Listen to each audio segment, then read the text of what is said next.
Now, let's shift to mobile.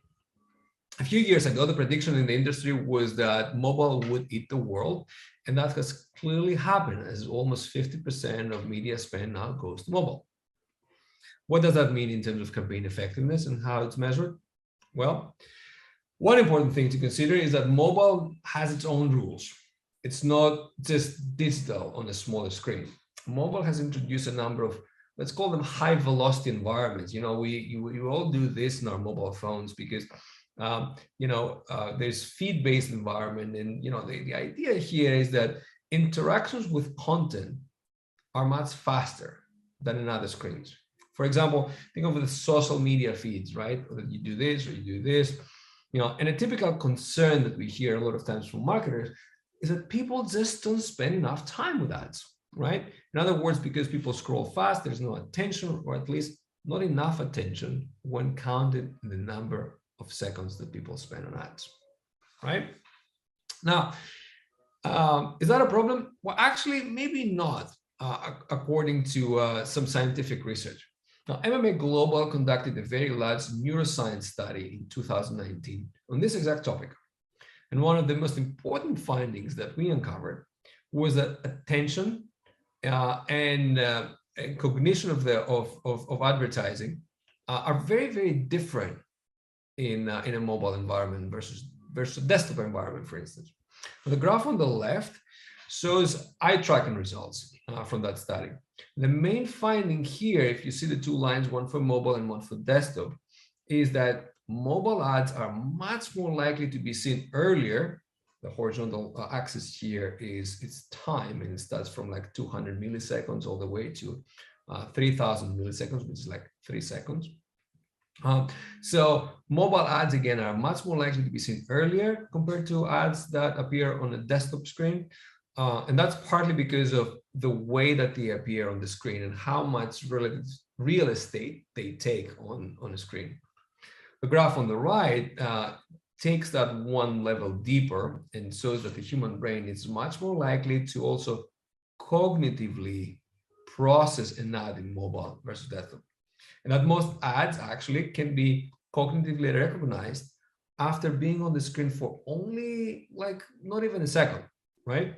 And for comparison, you can see the purple line. Desktop ads need much longer, and actually 4 out of 10 ads will never be processed in a mobile, in a desktop environment, even if they stay on the screen for as long as 3 seconds, okay? The other important finding of this work is that rules are really changed when it comes to how we design or how we should be designing creative for mobile. According to the same neuroscience study, because everything is happening much faster in mobile, a weak ad will actually alienate people and will create negative emotional response. Take a look at this, as early as 200 or 400 or 700 milliseconds, so less than a second. So it takes an ad less than a second to start failing and alienating people. And what this means is that companies should not think about linear storytelling and saving the good stuff for the end, but they should really focus on the first second of the ad and design ads with the first second sensibility that build visual and emotional salience during that time. Now, let me show you a couple of examples to demonstrate that. These are two ads that have the same length, and yet one of them, the one to the right, drove 85% more clicks. Now, take a look at the one to the left.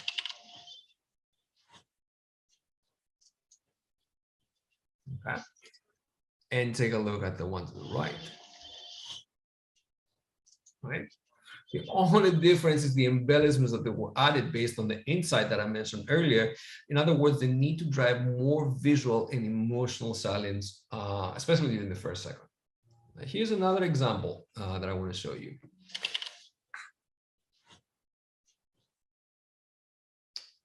I'm going to click on the first one. It's a 15-second commercial. It's a very linear, traditional commercial. 1-800-Flowers. Send a smile. And sorry about that. And this is the second one. 1-800-Flowers. Send a smile. Now, as you can see here, the insight is here that we can design a better creative in mobile by shifting away from the longer duration, which is the 15-second commercial here in this case, and the linear storytelling, and instead using a shorter length, but also focusing on the first second to drive curiosity and emotional response, right? You start you start in the middle of the ad and then you kind of unpack it. So we talked about CTV, we talked about mobile. Now let's now shift to another part of the media ecosystem that is also growing really fast. Retail media. Now, according to eMarketer, retail media increased over 50% in 2021, right? And that, of course, is happening as more and more retailers are finding ways to build advertising platforms to monetize their data.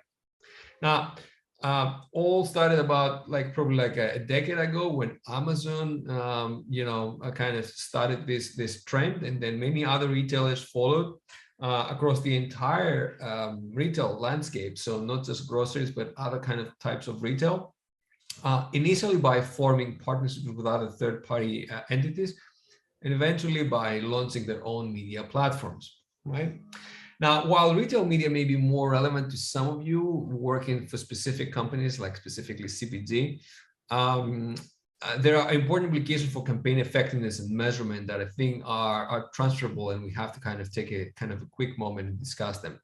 Now, first, retail media capitalize on the rich first-party data, and they promise better targeting, which is particularly important in the context of cookie deprecation, for instance, that you may have heard, cookies are going to go away. So accurate targeting is not feasible everywhere. So, it is feasible clearly in this environment of retail media.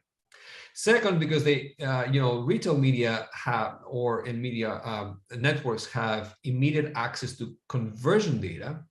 They also have closed loops to sales, right? Which of course makes measurement much more straightforward. You can actually see the straight line between a kind of impression that was served to a specific person, and then all the way to a conversion. Now, despite all these opportunities, some challenges remain. The main one is that access to offline data is not always straightforward, which means that part of the picture may not be clear as marketers are trying to gauge the total impact of their media spend and the media dollars. They can only see potentially the online conversions, but not the offline conversions.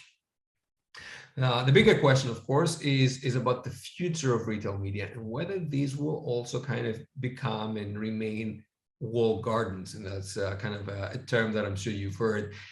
In essence, this is about whether marketers will be able to get transparent measurement in retail media, and to what extent some of these data can be exported outside these networks and help marketers create a true omni-channel view of how their campaigns perform, not just within a specific kind of confine of retail media, but across, all the different kind of media options and of their campaigns. Okay. Now, speaking about walled gardens, this is kind of a good segue on the topics of walled gardens overall. So walled gardens are, so-called walled gardens are media platforms that are selected by marketers because of a number of important things that they bring. They have high scale, they have authenticated traffic, they have unique targeting capabilities. And because of that, according to eMarketer data, the three biggest ones, Google, Facebook, and Amazon, account for two-thirds of media spend in 2022.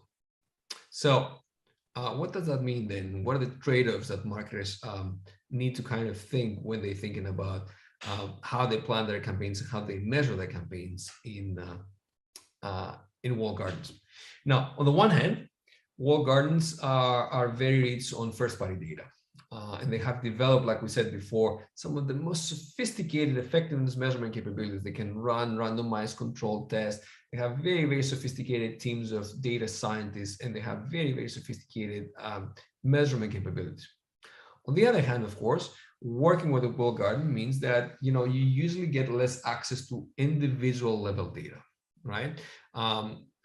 You know, at least for the time being, you know, walled gardens don't, you know, allow export of individual level data outside their walls. There's also kind of a higher likelihood that marketers need to use pre-approved measurement tools, as you can see on the chart to the right, versus using their own tools, which of course creates some concerns at the end of the day in terms of transparency and validation, because walled gardens are seen as, you know, grading their own homework in a way, right?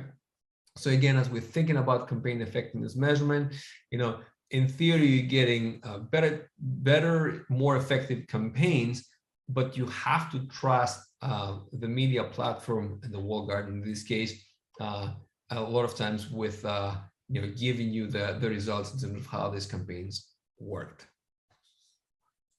So to summarize, a lot is changing in the media ecosystem. Digital, as we said, is now about 2/3 of the total media spend. Mobile is 2/3 of that. Walled gardens are also 2/3 of that. Retail media and CTV are increasing fast. That has its own implications. But that's not all. More channels are also appearing. You know, each of them has its own, let's call them idiosyncrasies. You know, you have the creator economy, we have evolution of gaming. You know, we will have more gaming in the meta environment.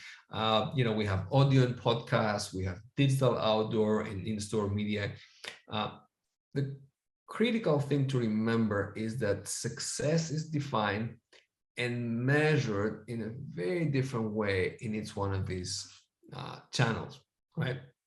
And what that means for measurement is that there's no one size fits all approach. You know, it means that marketers need to have an ensemble of approaches, including experimental design, right? Top-down measurement like Triple M, which is marketing mix modeling, but also bottom-up you know, approaches like multi-touch attribution, and combine all those different things, right? And they will need to find ways to reconcile across all these different tools, which will become increasingly tricky and confusing and complicated. So marketers will need to find ways to connect metrics, to connect tools, and to create a unified view of how their campaigns are performing.